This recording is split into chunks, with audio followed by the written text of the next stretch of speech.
Welcome to the desert. Not a lot of people know this, but most of Pakistan is desert terrain. In fact, the desert we're standing in, this strip of the Thar Desert, has seen action in a couple of wars which Pakistan has fought with India.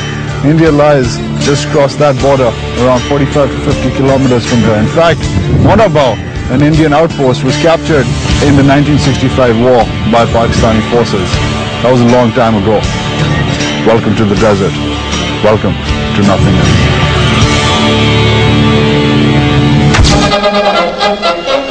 That was a long time ago, but things have changed, and not necessarily for the better. In the 4 wars between them, India and Pakistan have faced off on several fronts, from the heights of Siachen and Kargil, to the valleys of Kashmir, to the plains of the Punjab, to the rice paddies of Bengal. But now there is evidence that the next war, if it happens, will probably be in the desert.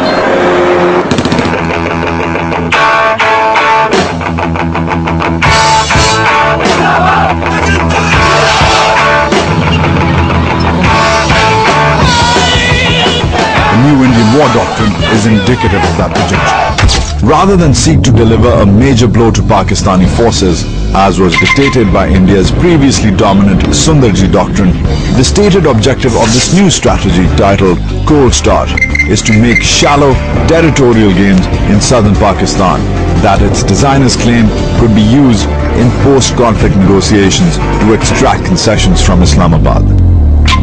The Indian military has conducted at least 5 different joint exercises in the Punjab and Rajasthan region since the doctrine was announced. In a nod to Cold Start, the Indians have claimed that the principal aim of these operations has been to examine their military's ability to defeat an enemy by causing psychological collapse through the use of preemption, dislocation, and disruption.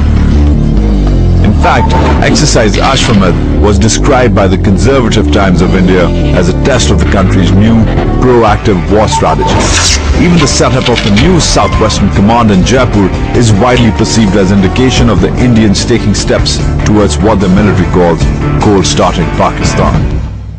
Pakistan's military says it has developed and tested an adequate response to Cold Start, which involves taking the battle to the attacking army's territory. In its initial form, known as the Baig Doctrine, it talked in terms of offensive defense. While this would form part of the major operations, which remain classified, the army has also tried to perfect what are called minor ops. These are small-scale, behind-enemy line operations meant to harass the enemy and inflict maximum casualties, compelling enemy forces to stand down offensive troops and redeploy them for defensive positions. As far as minor operations are concerned, this is very much part of the conventional operations, and minor operations are very important for any of the conventional operations. These are the operations which are aimed at going behind the enemy lines and conducting an operation behind enemy lines. It has specific purposes. You can gain information about the enemy, you can harass the enemy, you can inflict maximum casualties and ensure that the enemy is compelled to employ maximum troops as far as their own protection is concerned. That is why you minimize the troops who are confronting you, and thereby you can achieve your aim successfully. One such minor operation is the raid. In this exercise, the goal is to conduct an intelligence gathering raid on an enemy base. Because the enemy could be present in large numbers, this is a platoon level operation headed by a lieutenant. As the platoon commander, it is the job of the lieutenant to conduct the entire operation. The approach in has to be measured, calibrated, and quiet. Stealth is key. Using the terrain to limit his detection, the platoon scout is a key player and has a pivotal role.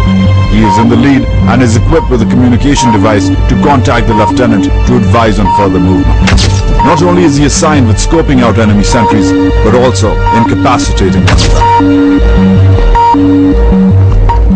As everybody assumes their position, the machine gunners are a particularly important factor. Knowing that once the platoon engages, it will in all certainty draw enemy fire, the machine gunners will provide important cover with their powerful LMGs. The action begins.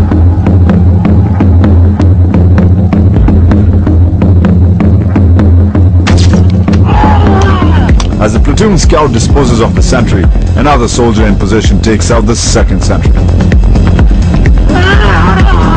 Shots have now been fired and their presence has been detected. The machine gunners jump into gear. But the mission is not complete yet. This is an intelligence gathering raid and enemy maps have to be captured. As they are provided support by the LMGs as well as grenades, 2 infantrymen head out to enter the camps and retrieve the intelligence. One of them goes for the maps. The other one sets a fuse to destroy the campsite. The lieutenant sounds the fallback. More grenades help cover the fallback, as do the machine gunners. The exit is quick.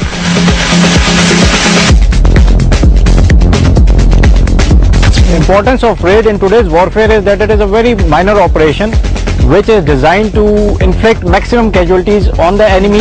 The basic purpose is to harass the enemy and to choke his responses to our operations. Whatsoever major operations we undertake, to inflict casualties as well as damage enemy to that extent that he is not able to counter our major operations.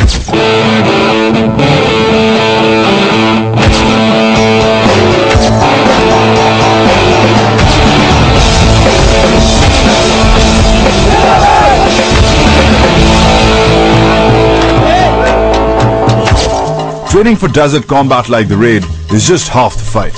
Surviving the unforgiving elements and negotiating the terrain for operations is as critical. What do the men and officers in charge of running and implementing desert operations find challenging about negotiating the hazards of the arid terrain? The desert, of course, as we all know, is extremely desolate. It is void of any vegetation, of any resources that you can sort of live off. And the elements are critical to operating in the desert. It's extremely hot, as you can imagine. It's extremely windy, and then all these things and the terrain itself adds up to difficulties of operating in the desert. But that is a general talking from the vantage point of a Corps headquarters. How do the men on the ground handle desert ops? As an infantryman, basically I need to know about the terrain. So in the terrain we have no water resources physically, or you can say virtually no water resources. The water resources that are available are brackish. They cannot be consumed as water. We cannot take bath from that, and we cannot use even for cleaning or cooling down of the vehicles. Moreover, we need to learn about the plants that are in this area. Most of them are poisonous. And then the third thing is the animals of this area that are also very poisonous, and we need to know about them. The basic thing in desert is surviving. It's all about surviving, and then if you are survived in the desert, then you can kill your enemy. The main difficulties which we face in the desert terrain are trafficability. First of all, since the area is all sandy, trafficability or movement is difficult. Then we are handicapped in terms of the logistic support, in terms of water resources. So the operations in the desert become more difficult than the normal terrain. Versus the plains, where the majority of Pakistani forces are deployed and where Pakistan has fought most of its battles with India, how is the defense of the desert different? The defense of the